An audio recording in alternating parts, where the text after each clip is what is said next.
Hello, beautiful people of YouTube. I hope that you can hear me well. All right, yeah. um, so I just posted a little bit on my Instagram stories about how your understanding of your emotions comes as a byproduct of expressing them in a creative, free-flowing way.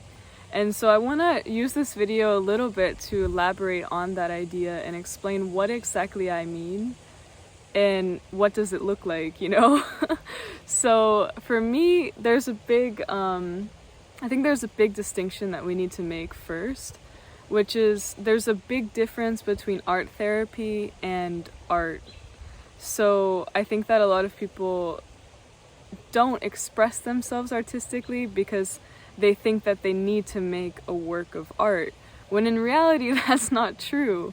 You know, art therapy is expressing yourself artistically for the sake of expressing yourself and for the sake of releasing those emotions from your body, from your mind, from your heart, you know, really feeling a sense of catharsis and, you know, expressing just for the sake of doing it. Because if you really think about, I always like to compare this, you know, to cleaning a house. You know, the only goal of cleaning your house is really just so that it's clean, you know, and when it's clean, as a result, you know, you can make it feel more cozy, you can feel more at home there, you feel more comfortable inviting people over, you know, it becomes a space that feels more loving, that you can share more easily with other people. And I think that our emotional space is very similar, you know, so when you use these techniques to express and maybe access deep buried emotion that you've never had access to before, what happens is that you finally have that space, sort of like if you just decluttered a room. Now that it's decluttered, I'm just gonna move this just so hopefully the sound is better. Now that that space is decluttered, you can actually decorate that space and make it feel special and warm and cozy, you know? And so I think that's really the purpose of art therapy, like using art as a therapeutic means of expressing yourself, you know?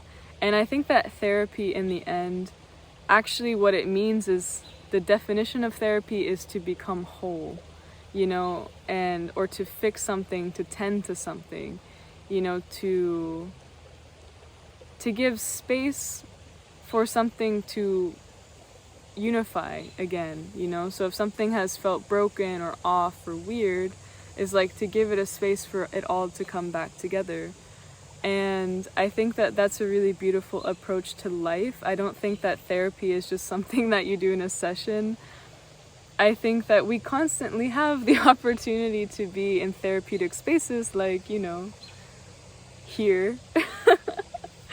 And I think it's so lovely because when you take that approach to life, you create a holistic lifestyle.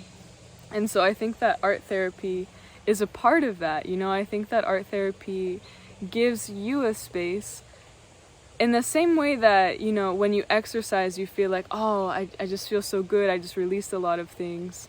Or when you clean your house, you're like, oh, I feel so good, everything's so clean and fresh. I think that, you know, so many mosquitoes wanting to be part of the video. And so when you do that, when you make that a consistent habit, you give yourself the space to not carry so many things and not allow things to become baggage. You know, I think a lot of times when we say, oh, I'm gonna process my emotions about this, what we end up doing is we just overthink, you know? And so I think that our initial response to processing emotion, oftentimes, not for everyone, but a lot of times in what I've observed, doesn't tend to be the healthiest thing, because we haven't really learned to make that a part of our hygiene in a way. You know, I think that giving yourself that space, even if it's just to scribble for 5 minutes a day or whatever it is, some sort of space just to not have to express yourself logically, what it does is it gives you a much deeper understanding, and on top of understanding, it gives you the feeling that you desire to feel. It gives you more space to feel and generate the feeling that you desire to feel. So what I mean here is that when you express yourself creatively, instead of trying to define, explain, or analyze your emotions from the get-go, what happens is that you are able to tap into the inexplicable and feel the freedom of not having to define things. And within that space, within that very open, unpredictable, I don't know what's gonna happen, I don't know what lives here type of space, that's where the wisdom and the understanding you're seeking lives. And so when you create the space and you create the habit to go more deeply into that space, then whatever understanding you're looking for will come, but you'll also feel like you genuinely understand it. It won't just be a mental process. It includes your body, it includes everything, you know, it's much more whole. It incorporates all parts of you, you know, and I think that that's the beautiful aspect of working with art therapy. Because yeah, big emotions, especially difficult ones, really can't be explained in words. Like, does anyone really know how to explain what love is? You know what I mean? And so when you channel that big emotion into something that's also big and abstract and could look like anything, you're free. And through that habit, through making that a habit, what happens is that your natural response to big or challenging emotions changes.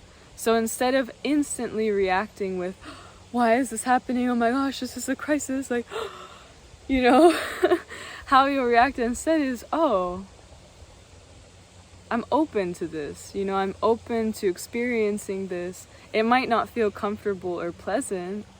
And I don't think emotions really, you know, especially big or powerful ones, are necessarily always comfortable. Like, even positive, beautiful emotions like love oftentimes isn't fully comfortable, because I think that emotion has this natural expansive quality. So it's an energy that can't necessarily be contained, you know, it's something that can keep growing if you keep fueling it. So, you know, if you keep fueling love, maybe it gets to a point where you're like, whoa, I've never felt this level of love before, and it can feel uncomfortable, but it's not necessarily a negative emotion, you know. And so I think that all of this in the end is, what is your capacity to hold emotion? And that grows as you do. You know, something, this phrase came to me in a session with a client, you know, and I was like, emotional flexibility. What we're creating here is emotional flexibility. And I had never thought of that phrase before. And so I think that that's a really beautiful phrase that I like to bring into this, because flexibility is something that, you know, you don't just stretch once and become flexible. And you can keep becoming more and more flexible, you know. Like me, for example, I'm very flexible, but I could be way more flexible, and in that process of becoming even more flexible, that will be uncomfortable, and that will take practice and time, you know. And so I think that instead of seeing emotion as something that we want to turn off, or something that we want to just be like, ciao, or forget about, or, you know, just breeze by, I think it's more of like, okay, it's sort of, I just get this image of those resistance bands. It's like, how much can you take, you know? How much resistance can you really push through? And how much stronger will you become as a result? So yeah, basically, just to sum this up, if you're trying to understand a situation in your life, a certain feeling that's coming up, a certain pattern that you might have, just find a way to express that in a creative way, with the intention of understanding and expressing that emotion on a deeper level, connecting with it on a deeper level. I think that's really the key here, is to create some sort of bond with that emotion, some sort of communication. rather than just like, oh man, this nasty thing, like get it away from me. Our emotions are teachers and messengers, and so the creative space with intention, you know, is so incredibly powerful and gives you that communication and that understanding that you're looking for. So, what's something that you can do? Just grab a journal, put the intention, okay, what color do I feel represents my emotion right now? And allow yourself just to, you can even slightly close your eyes, you know, like soften your eyes, look at the paper, and just sort of, okay, how does this emotion want to move through me? And you observe that color or colors, and you observe those shapes, and then you can see a reflection through the shapes. Yeah, so that's a little tip. I've got so many more. If you're interested in working with me on a deeper level, you can just send me an email or visit my website. Everything's linked in the description. And yeah, I hope to see you next time. Thank you for watching my first more face-to-face YouTube video.